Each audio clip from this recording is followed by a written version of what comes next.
बहुत बहुत शुक्रिया शरद, ये तमाम डिटेल्स और आंकड़े हमारे दर्शकों के सामने रखने के लिए। और जाहिर सी बात है, जिस तरह से ट्रंप की लीडरशिप ने मदद भी की है, और जाहिर सी बात है कि अब निवेशकों का भरोसा जो है एलन मस्क पर और ज़्यादा बढ़ता हुआ, जिसकी वजह है कि इस तरह के फिगर्स भी सामने आ रहे हैं। चलिए बढ़ते हैं आगे, और अब मैं अपनी चर्चा में शामिल करूंगा एक बेहद खास मेहमान को।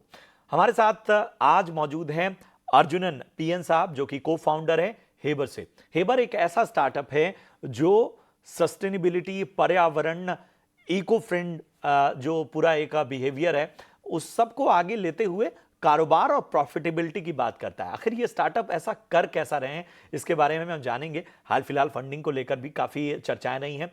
तो अर्जुनन साहब, बहुत बहुत स्वागत आपका। अच्छा लग रहा है आपको इस चर्चा में शामिल करते हुए। हमें सबसे पहले उस खबर के बारे में बताइए जो आपने फंडिंग जुटाई है। ये कितनी बड़ी फंडिंग है, किस मकसद से ये फंडिंग जुटाई गई है, इसका इस्तेमाल कहां पर होने वाला है? सबसे पहले इंटरव्यू के लिए बहुत बहुत धन्यवाद। हेबर को सीरीज फंडिंग राउंड में $44 मिलियन मिले हैं। इसमें से $38 मिलियन हमारी इक्विटी है।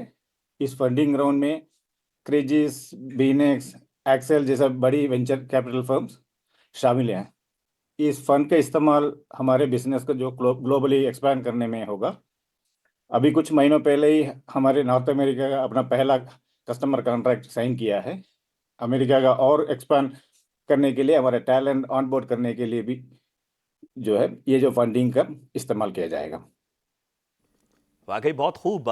ग्लोबल स्तर पर, यानी कि एक ऐसी तैयारी है कि अंतर्राष्ट्रीय स्तर पर आर्टिफिशियल इंटेलिजेंस के जो सॉल्यूशंस हैं, जिसमें भी ये कंपनी बहुत स्पेसिफिकली अलग तरीके से काम करती है, उसमें अपना दखल बढ़ाया जाए। चलिए अर्जुनन साहब, मैं अगले सवाल के साथ आता हूं। हेबर, इसकी शुरुआत कहां से हुई, क्या सोच थी इसके पीछे, और अब तक की जो यात्रा रही है वो किस तरह की रही है? देखिए, मैंने अपने कैरियर का जो है काफ़ी साल मैन्युफैक्चरिंग सेटअप में किया है और उनके चुनौतियों को समझा है। राइट।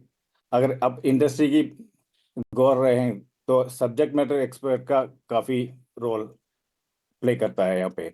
जैसा कि क्वालिटी ऑप्टिमाइजेशन से लेके प्रोडक्टिविटी ऑप्टिमाइजेशन तक। अगर आपके पास टीम है तो भी स्ट्रगल बहुत अलग है। अगर प्लांट में कोई इश्यू हो तो सब्जेक्ट मैटर एक्सपर्ट को वहाँ रहना पड़ता है और वो क्वालिटी ऑप्टिमाइज करने के लिए उनका रोल बहुत बड़ा होता है। तो इस हम सॉल्व करने के लिए हम को फाउंडर सोचें क्यों ना हम एआई का जो है इस्तेमाल करें, मदद लें और सब्जेक्ट मैटर एक्सपर्ट का इनपुट लेते हुए एआई मॉडल बनाएं। वो क्वालिटी ऑप्टिमाइजेशन भी करेगा और जो है प्रोडक्टिविटी भी इम्प्रूव करेगा, कॉस्ट को भी जो है काफ़ी अच्छा कंट्रोल में रखेगा। तो ये जो है सोच से जो है हमने जो है एआई मॉडल को इम्प्लीमेंट करते हुए आगे बढ़े हैं। बिल्कुल, और हम यही चाहेंगे कि जिस तरह की सोच के साथ आप आगे बढ़ रहे हैं, जिस तरह का फर्क पैदा करना चाहते हैं, वो बराबर कायम रहे और आपका कारोबार ऐसे ही आगे बढ़े। एक चीज़ जिसको लेकर सवाल उठते होंगे, मेरे ख्याल से आपसे भी बार बार बातचीत होती होगी, आर्टिफिशियल इंटेलिजेंस। इसे एक थ्रेट के तौर पे भी देखा जा रहा है, इसे अपॉर्चुनिटी के तौर पर भी देखा जा रहा है। दरअसल ये पूरा इकोसिस्टम अभी फिलहाल कैसा है, भारत के नज़रिए से समझना चाहें तो? देखिए, हम जो है ये कंटिन्यूअस प्रोसेस में, जो इंडस्ट्री में जो कंटिन्यूअस प्रोसेस है उसको ऑप्टिमाइजेशन करने में जो है लगे हुए हैं। वहाँ पर जो कंटिन्यूअस प्रोसेस में जो है आपको काफ़ी समय नहीं मिलता है ऑप्टिमाइज करने के लिए। यदि आप रियल टाइम मॉनिटरिंग करेंगे तब जाकर जो है आपको क्वालिटी को ऑप्टिमाइज कर सकते हैं, प्रोडक्टिविटी को भी ऑप्टिमाइज कर सकते हैं। अगर आप मैन्युअली करेंगे, मैन्युअली आप जो है ऑपरेट कर सकते हैं, कंट्रोल कभी नहीं कर सकते हैं। तो ये जो है इस स्पेस में जो है आपको काफ़ी मदद करता है कि प्रॉब्लम्स क्या है समझने में और कैसे उसको जो है पहले से ही जो है समझते हुए एडजस्ट कर सकते हैं बोल। तो मैं बोलूँगा कंटिन्यूअस मैन्युफैक्चरिंग प्रोसेस में ये जो है काफ़ी हद तक जो है प्रोडक्शन जो इंडस्ट्री में मदद करेगा। बिल्कुल। और कोई भी टेक्नोलॉजी जो होती है वो शुरू में थोड़ा सा डराती है, लेकिन आप देखिए आर्टिफिशियल इंटेलिजेंस को जिस तरह से भारत ने अडॉप्ट किया है और ख़ासतौर पे स्टार्टअप्स ने जिस तरह से इसे स्वीकार करते हुए नए नए सोल्यूशन सामने लाए हैं, वो अपने आप में संभावनाओं के द्वार खोल रहे हैं। चलिए, मेरा अगला सवाल आपके ग्रोथ प्लान्स और आउटलुक को लेकर है। किस तरह की तैयारी है? नई डेमोग्राफीज की बात करें, चूंकि आप अंतर्राष्ट्रीय स्तर पर भी दखल बढ़ा रहे हैं, तो क्या तैयारी है इसके लिहाज से? हाँ जी, तो हमारे जो है सबसे भी ज़्यादा clients India, middle east, Africa से है। इनमें से मैं कुछ बड़े ब्रांड से, जैसे कि आईटीसी, आदित्य बिरला, जेके कह सकते हैं। लेकिन अभी हम अपने ऑपरेशंस को ग्लोबल स्तर पे ले जाने तैयारी में है। उसमें जो है अमेरिकन मार्केट में जो है कदम रखा है। आगे हम Latin America, Europe, south Asian markets में भी अपनी जो है निशाना बनाना चाहते हैं। बिल्कुल, हम तो यही चाहेंगे कि और ज़्यादा तरक्की हो और ज़्यादा दायरा बढ़े, विस्तार और हो कंपनी का, ताकि नौकरियों के और मौके पैदा हों, युवाओं को और रोज़गार मिले, नए-नए जो यंग एंटरप्रेन्योर्स हैं, उनका भी हौसला बढ़े। चलिए, जब बात यंग एंटरप्रेन्योर्स की हो रही है अर्जुन, तो एक सवाल मेरा ये है कि क्या टिप्स देंगे? आपको तो अच्छा खासा अनुभव हो गया है, यंग माइंड से मिलते भी रहे होंगे आप। क्या टिप्स देंगे? उन्हें किन बातों का ध्यान रखना चाहिए किसी भी स्टार्टअप में आगे आने के लिए? सबसे पहले मैं ये कहूँगा कि जो अपने कस्टमर्स के जो रिक्वायरमेंट्स और उनकी प्रोसेस को अच्छे से जानें और अपने प्रोडक्ट को इसी हिसाब से बनाएं। ये आपको प्रोडक्ट को स्ट्रांग बनाने में मदद करेगा, क्योंकि एक बार अगर कस्टमर प्रोडक्ट पसंद आ जाता है तो उसके बाद हम सिर्फ उसके इम्प्रूवमेंट्स पे ध्यान देना है। तो मैं ये बोलूँगा कि पहले कस्टमर्स को रिक्वायरमेंट और उनका प्रोसेस को बहुत अच्छे से जानें। बिल्कुल, तो ये बातें गांठ बांध लीजिए आप सभी जो भी यंग एंटरप्रेन्योर सुन रहे हैं अर्जुन को, क्योंकि आपको इन्हीं अनुभवों का लाभ लेना है और इन सारी बातों का मकसद ही यही है कि हम आपको बेहतर एक तस्वीर साफ करें। शुक्रिया करेंगे अर्जुन हमारे साथ जुड़ने के लिए और अपना कीमती समय देने के लिए। आपको, आपकी पूरी टीम को हमारी ओर से ढेर सारी शुभकामनाएं। ऐसे ही स्टार्टअप इकोसिस्टम में योगदान जारी रहे और आपका कारोबार आगे भी और बेहतर हो, यही हमारी शुभकामनाएं। शुक्रिया हमें समय देने के लिए। यहां मैं रुकूंगा एक छोटे से ब्रेक के लिए। ब्रेक के पार जब लौटेंगे तो एक खास इंटरव्यू मैं आपके लिए लेकर आऊंगा मनु अवस्थी, जो कि फाउंडर और सीईओ हैं सेंट्रिसिटी से, और उनसे बड़ी दिलचस्प बातचीत होने वाली है। तो ब्रेक के बाद जरूर जुड़िए स्टार्टअप मंत्रा के साथ।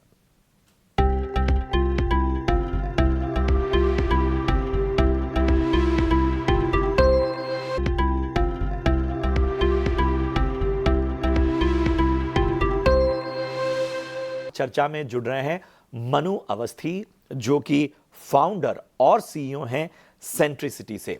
मनु, बहुत बहुत स्वागत आपका, हमें समय देने का बहुत बहुत शुक्रिया आपका। मेरा पहला सवाल तो आपके फंड रेस को ही लेकर है। ये जो पौने 200 करोड़ रुपए का फंड रेज, हाल फिलहाल एक बड़ा फंड रेज कहा जाएगा, ये आपने किया है। आखिर इसका मकसद क्या है? इसका इस्तेमाल आप किस तरह से करने वाले हैं? हमारा उद्देश्य ये था कि भारत में जो है वेल्थ मैनेजमेंट या इन्वेस्टमेंट्स के जो ऑप्शंस या जो जो प्रोडक्ट्स होते हैं, उसका एक तरीके से लोकतांत्रिकरण करा जाए, डेमोक्रेटाइज करा जाए उस चीज को। तो एक बहुत छोटी सी शुरुआत थी, लेकिन पिछले 2 साल के अंदर हमने काफी इसमें काफी विकसित हुए, हम काफी आगे बढ़े हैं इसमें। तो हमारी ये जो एक जो शुरुआत थी और एक ये जो सोच थी, उसको हमने जैसे बढ़ाया, उसके साथ हमारे साथ लोग जुड़े।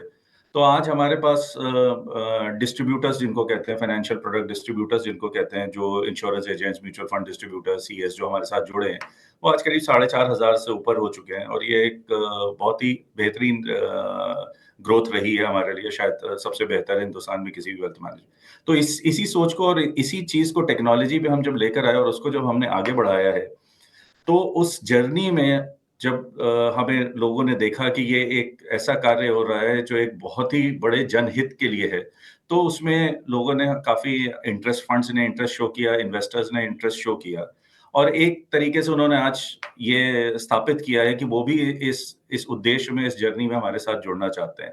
तो ये एक जो है करीब करीब $20 मिलियन का फंड रेज है, 168-170 करोड़ के अराउंड ये फंड रेज है। इस पूरे फंड रेज का के बेसिकली हमें 3 या 4 काम में इसका इस्तेमाल करना है। पहला चीज जो है कि हमें एक अच्छा प्रोडक्ट देने के लिए हमें जो है टेक्नोलॉजी पे काफी ज्यादा निवेश करना पड़ेगा।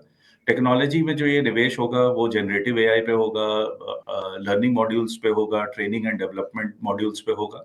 एक तरीके से एक छोटी सी एडटेक कंपनी हमारे अंदर ऑलरेडी बिल्ड हो रही है, जिसको और हम विकसित करेंगे। फिर उसके बाद दूसरा हमारा जो सबसे बड़ा निवेश होगा वो होगा हमारी जो बिजनेस डेवलपमेंट टीम है, जो आज हमारे 27 ऑफिसेज है, उसको हमें बढ़ा के 100 सवा 100 ऑफिसेज करना है, जिससे कि हम हिंदुस्तान के जितने से ज्यादा शहर कस्बों में हम अपनी शाखाएं लगा सकते हो। हम कोशिश करेंगे कि हम उतना ही डीप डाउन पेनिट्रेशन करें हिंदुस्तान के अंदर, जिससे कि एक बहुत ही अच्छा प्रोडक्ट और एक अच्छा सोल्यूशन जो है हर एक हिंदुस्तानी के सामने हो, जिससे कि वो अपने निवेश के लिए सबसे उपयुक्त ऑप्शंस देख सकता हो। फिर उसके बाद तीसरी चीज एक हमारा अल्ट्रा HNI प्लेटफॉर्म भी है, जहां पे हम भारत के 0.0005% निवेशकों के साथ ही डील करते हैं, वो हम डायरेक्टली डील करते हैं। उसमें एक हमें टीम बिल्ड करनी है। साथ ही साथ जो है हम 3 नए चीजें और ऐड कर रहे हैं। एक हम इंश्योरेंस ब्रोकिंग बिजनेस ऐड कर रहे हैं, एक हम स्टॉक ब्रोकिंग बिजनेस ऐड कर रहे हैं, और एक हम नया प्रोडक्ट बना रहे हैं ग्लोबल इंडियंस के लिए, क्योंकि भारत में अभी तक कोई भी ग्लोबल मार्केट के लिए जो हमारे भाई और फैमिलीज जो विदेशों में रहती हैं, उनको भारत में निवेश करने के लिए एक बहुत ही सुचारू रूप से कोई प्लेटफॉर्म नहीं है, जिसके लिए हम जो है कोशिश कर रहे हैं एक उनके लिए डिजिटल प्लेटफॉर्म बनाए, जिससे कि उनको भारत में निवेश करना एक उनके लिए आसान चीज हो जाए। और उनका भी हमारे देश में उनका इंटरेस्ट वैसे ही है काफी ज्यादा, लेकिन वो भी इस ग्रोथ के अगले 10 वर्ष की ग्रोथ के साथ जो है पार्टिसिपेट करें और ग्रो करें। तो यही मेनली काफी सारी चीजें हैं जिसमें हम जो है जो हम फंड रेज कर रहे हैं उसका हम इस्तेमाल करेंगे। बहुत खूब मनु, लेकिन मुझे ज़रा बताइए कि मैं जब आपकी कंपनी के तमाम डिटेल से गुजर रहा था, अलग अलग जब पहलुओं पर फोकस कर रहा था, तो अचानक मेरा ध्यान आपके निवेशकों के नामों पर गया। बड़े दिग्गज नाम शामिल रहे। तो ज़रा बताइए कि कौन कौन सी दिग्गज हस्तियां, बड़े बड़े नाम जो हैं वो इस जो आपका निवेश है उसमें शामिल हुए हैं, और आपकी निवेश यात्रा कैसे आगे बढ़ रही है? जो हमारे सबसे प्रमुख निवेशक हैं वो एक दुनिया के one of the biggest venture capital funds में से जिसका नाम लाइट स्पीड है, जो खुद एक $15 मिलियन 125 करोड़ का निवेश अपनी तरफ से कर रहे हैं। एक बहुत ही बेहतरीन कोरियन VC फंड है पैरामार्क, वो भी निवेश कर रहा है। उसके साथ भारत के काफी सारे उद्योगपति और अल्ट्रा HNI इस राउंड में पार्टिसिपेट कर रहे हैं, जिसमें से जो 4-5 प्रमुख नाम है वो आपसे मैं शेयर करता हूँ। एक महेंद्र सिंह धोनी है, जो इंडिया के सबसे प्रमुख खिलाड़ियों में से रहे हैं और एक देश का गौरव है, वो हमारे इस राउंड में पार्टिसिपेट कर रहे हैं।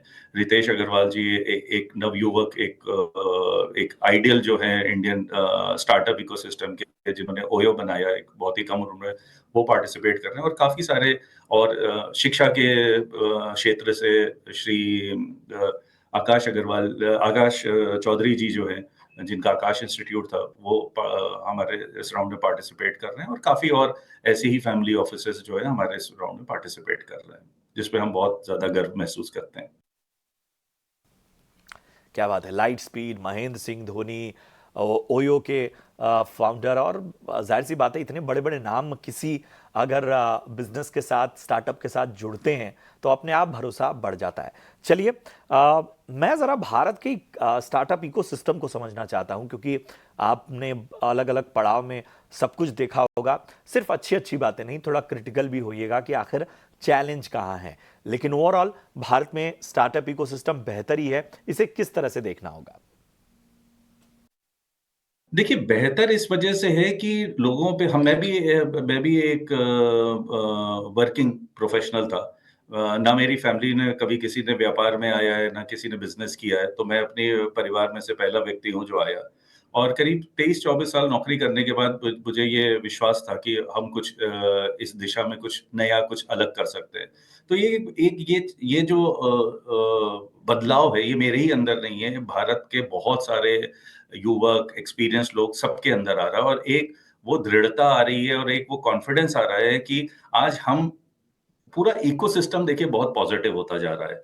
जो चीजें हम टेक्नोलॉजी साइड में आज से शायद 10 साल पहले करने की सोच भी नहीं सकते, आज हम कर रहे हैं, क्योंकि इकोसिस्टम में इतना सपोर्ट फंक्शन आ रहा है, इतने सारे लोग अलग अलग बेहतरीन काम कर रहे हैं कि आप उसका सबका सपोर्ट लेके एक ऐसा सोल्यूशन बिल्ड कर सकते हैं जो एक बहुत बड़े स्तर पे लोगों के लिए जो है, जिसको कहते हैं प्रॉब्लम सॉल्व कर सकता है। तो एक तो ये इस पूरे इकोसिस्टम की अच्छी बात है। जो देखिए थोड़े से जो चैलेंजेस और दिक्कतें आती हैं, वो आती है आपको आज की डेट में थोड़ा-सा इनफैक्ट कॉन्ट्रडिक्टरी स्टेटमेंट है। स्किल्ड मैन पावर की थोड़ी-सी कमी है आज की भी डेट में। मतलब एजुकेटेड और स्किल्ड 2 अलग-अलग चीज़ें हैं। ग्रेजुएट आपको मिल जाएँगे, लेकिन आपको स्किल्ड जो एक जॉब को बहुत अच्छी तरीके से करे, वो एक काफ़ी बड़ा चैलेंज है। तो स्किल अपलिफ्टमेंट में जितना भी सरकार या जितनी भी कंपनियाँ उसमें निवेश करेंगी, उतना अच्छा इकोसिस्टम को मैन पावर प्रोवाइड होगा। अल्टीमेटली सब चीज़ मैन पावर पे ही चलती है। दूसरा थोड़ा-सा अनुसंधान के लिए अगर लोग और निवेश करें, रिसर्च एंड डेवलपमेंट के लिए और निवेश करें और कंपनियों को थोड़े से शुरुआती दौर पे अगर सपोर्ट कर सके, हमारी किस्मत थोड़ी अच्छी थी, हमारे शुरुआती दौर में ही हमने $4 मिलियन रेज़ कर लिया था। लेकिन लोगों को काफ़ी अच्छे आइडियाज़ और एग्ज़ीक्यूशन सिर्फ़ इसी वजह से रह जाते हैं कि उनको थोड़ा-सा पैसे की कमी होती है। तो जितना इकोसिस्टम में फाइनेंशियल इंक्लूजन बढ़ेगा और जितना अपस्किलिंग ऑफ मैन पावर रहेगी, मुझे कोई शक नहीं है कि भारत में का एक नया अध्याय लिखा जाएगा आने वाले 10 सालों के अंदर through the startup ecosystem. Manu, आपने बहुत अहम बात की और पिछले दिनों मैं कुछ तकनीक के जानकारों के साथ बैठा हुआ था। कुछ लोगों के साथ आर्टिफिशियल इंटेलिजेंस और बाकी चीज़ों पे भी चर्चा हो रही थी, नई टेक्नोलॉजी, अपग्रेड और शिफ्टिंग पर भी बात हो रही थी।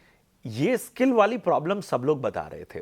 तो ये चैलेंज को कैसे देखा जाए? क्या ये ऐसा चैलेंज है जो थोड़ा सा दबाव में ला रहा है, या आपको लगता है कि जिस तरह का एडॉप्शन तेजी से दिखाया, वो इस वजह से तात्कालिक चैलेंज के रूप में ही देखना चाहिए?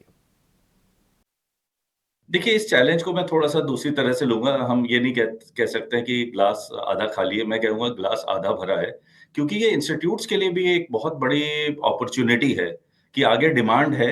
आपको भारत में एक्साइटमेंट है, युवक आज की डेट में जो है आगे बढ़ना चाहता है। मेरी कंपनी की खुद एवरेज एज जो है, जो मेरे कलीग्स हैं उनकी 29 साल 6 महीने की है।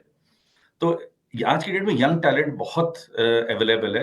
आज एजुकेशन सिस्टम, अपस्किलिंग सिस्टम अगर थोड़ा-सा बेहतर होगा, आई थिंक सो इसको ना कि कमज़ोरी देख के, इसको एक अपॉर्च्युनिटी देख के हमें समझना चाहिए और हमें पूरे एजुकेशन सिस्टम को इससे बहुत बेनिफिट मिलेगा क्योंकि they will have more people to train.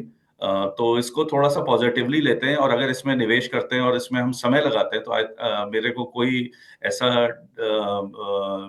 मन में कोई भी मेरे ऐसे संशय भी नहीं है कि एक ये इतना ज़बरदस्त इकोसिस्टम अगले 10 साल में क्रिएट होगा कि $8 ट्रिलियन क्या हम शायद $15 ट्रिलियन की भी इकोनॉमी अगले 10 से 15 साल में हो सकते हैं। शुक्रिया करेंगे मनु, आपका बहुत अच्छा लगा आपसे बातचीत करते हुए। और मुझे सबसे अहम बात जो मैं आपकी तारीफ करना चाहूँगा, आपकी हिंदी बहुत अच्छी है। आमतौर पे स्टार्टअप का पूरा जो इकोसिस्टम है, जो कामकाज है आप लोगों के, वो ज़्यादातर अंग्रेज़ी में ही होते हैं।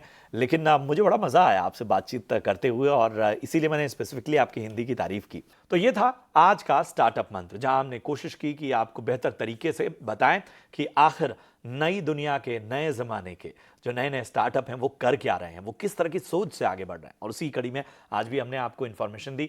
शो से जुड़ा कोई सुझाव हो तो आप ज़रूर यूट्यूब के कमेंट बॉक्स में पोस्ट कीजिए, जो अब हम ये शो डालेंगे।